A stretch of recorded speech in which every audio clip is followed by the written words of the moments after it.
yango wana bana ya Allemagne bazali kosenga na Joseph Kabila le rais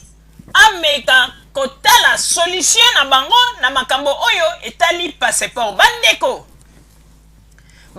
mosusu bapesi biso ba message balobi ete ambassade ya Congo etiaki liste moko pona koloba ete liste wana nde bakombo ya bato ba passeport na bango eye. Bandeko moko lobi ete na kati na liste wana batie kombo na ye mais passeport yango ezali te. Omoni? Donc batie na bango kaka une liste fantaisie pona koyebisa bato ete botala ku ba passeport yaki nzoka nde eza nango kaka bambata na bambata. Pona nini biso bakongolais lokuta ya bakongolais ekoti tina bato oyo bazali komona bango ete bakambi ya mboka olie basala makambo ya malamu po ete mboka ekende liboso bango nde bazali koboma lisusu malamu.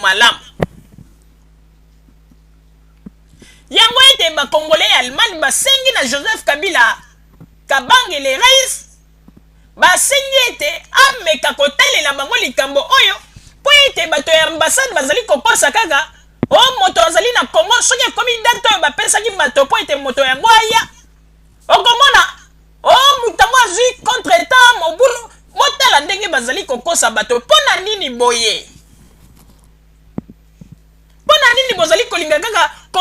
kobimisa image ya mabe pona mboka na biso RDC? Joseph Kabila azali kosala nyonso po ete mboka kende liboso mais jusqu'à présent ezali na bato mosusu baza nanu na makila ya deuxième république na kati na bango pe esprit ya deuxième république nano elongwe te ya kodokola ya kokosa makambo ndenge na ndenge. Tozali kokamwa okomona na bambassade mosusu na Belgique na France passeport ya bato wana soki basalisi okomona ba mosusu bazozwa ngo même dans 2 mois. Mais en Allemagne bato mosusu bakomi lelo 8 mois 9 mois ba misusu bakomi même na une année ba passeport emona na gate. Yango na tozali kosenga na Joseph Kabila Kabange le rais atuna nano bambongo wana oyo bato bakongole bafuta awa bato ya ambassade basali na yango nini poto yebi lokuta ya ba Congolais okomona tango mosusu pe bakoki kobenga tango mosusu ba responsable ya ambassade okomona bakoki tango mosusu ko banda kokosa ba histoire lokuta mais to sengi ete bino moko bosala inspection na kati ya ambassade ya Congo na Berlin boyeba eloko nini ezali koleka kuna na kati ya ambassade wana. Vraiment ezali kokamwisa bakongolais ebele misala na bango ebebi. Alors talo basiko bolingi nini bakongolais na lobi lobi babima na balabala po babanda kofinga bakonzi ya Congo babanda pe kokanela bakonzi ya Congo ndenge tozali komona bavoyu oyo bazali na France Belgique pe Angleterre makambo bazali kosala mpona nini bino moko bozali kosala ete bavene oyo ya bato ya mabe bolingi ete ezala transmise na bato nyonso oyo bazali na nzinga ya bamboka oyo ezali en Europe. Awa na Allemagne soki bozali komona makambo kikulu na wana ezali makasi te po ete Congolais nyonso tu na Allemagne asalaka na ye bazakudu na ta wana te ya koloba ete mon cher tokende ou bien na kwe moko boye tokutana po tokomarche contre Kabila po ete mosala na bango nde bazali concentré na mosala mais mpona nini lelo bino bozali kolinga ete bakomi lelo bachômeur mpona kaka makambo oyo ya bino moko bakonzi ya Congo bozali kosala bolingi nini sikoyo lokola bakomi bachômeur bakende wapi bakende kotelema na libanda quelque part po babanda kofinga bakonzi ya Congo. Yango wana tosengi na président de la République le rais vraiment ameka kotala likambo ya ambassade ya Allemagne na Berlin po ete trop c'est trop vraiment tozali kozwa ba déclaration na ndenge moko lokola pe bato yango bango bazali komona ete radio Zoomel 1000 nde biso bato tokoki kopase message yango ete tozali koloba bango bazali bakongolais bapesi biso message tokoki koboya te mais eloko ezali wana biso tozali koloba lokuta nde ezali korenie na kati ya bato bazali kosala na ambassade ya RDC. ezali te kaka lokuta na lokuta bato ebele lelo misala na bango ebebi bamisusu kutu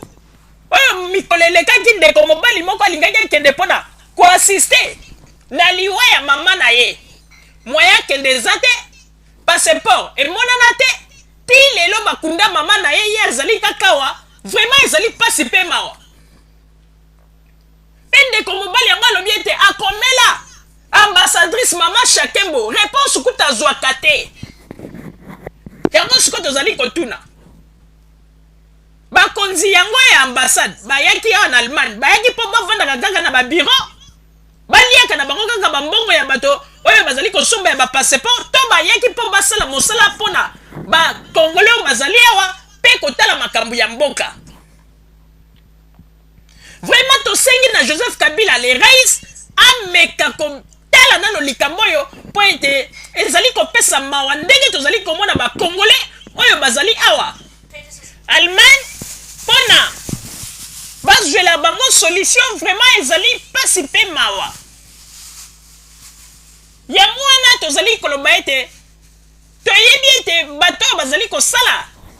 na ambassade ya Allemagne na Congo on dirait tozali koyeba te soki bato wana bayaki kosala mpona mboka Congo to bayaki kosala nde au service ya banguna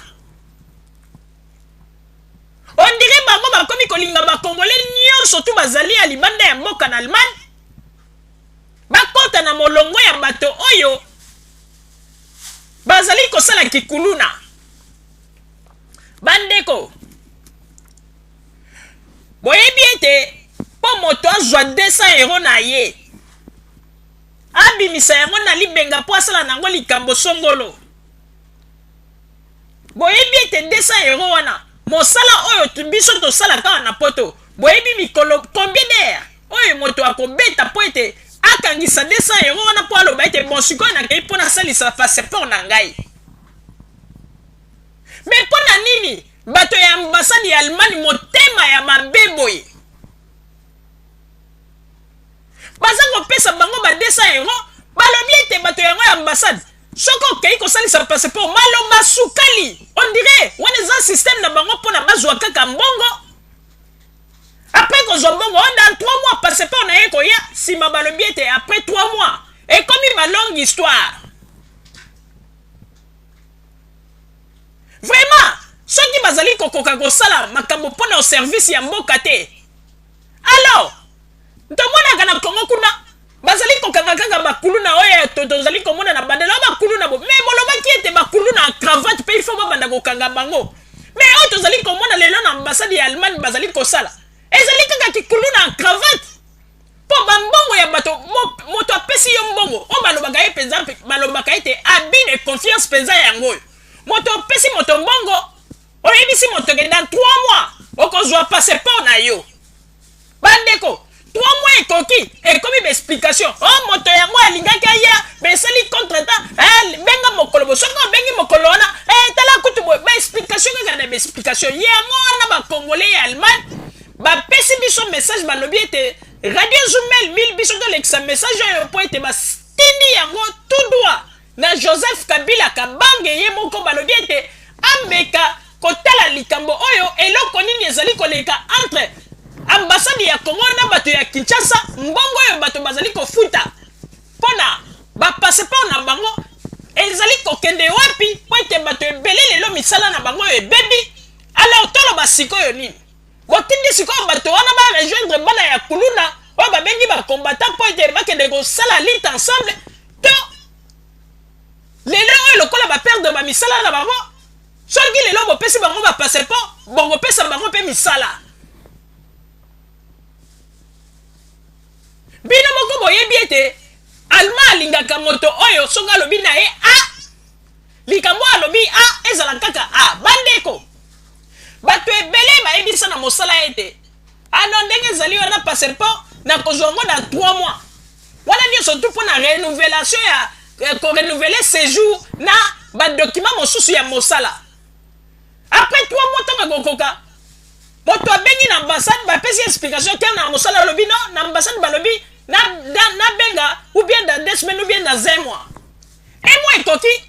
explication les sous. Ambassade balobi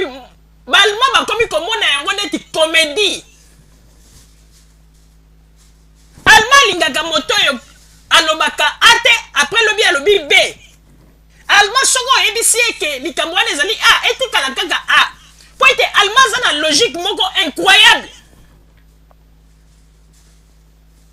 Yamana bona gaite bato mosusu balobaka ete Alma bazali bato mabe bato alors que soki totali bien Alma azali moto mabe te Alma lingaka ete tango likambo azali kosala likambo na ye il faut ordre ezala. Soko alobi na yo A il faut etikala kaka A. Soko alobi na yo B il faut etikala kaka B. Nde bato ya ambassade ya Congo tala lelo problème oyo bamemeli ba Congolais awa na Allemagne nde yango. Papa Roger na pesi yo maloba.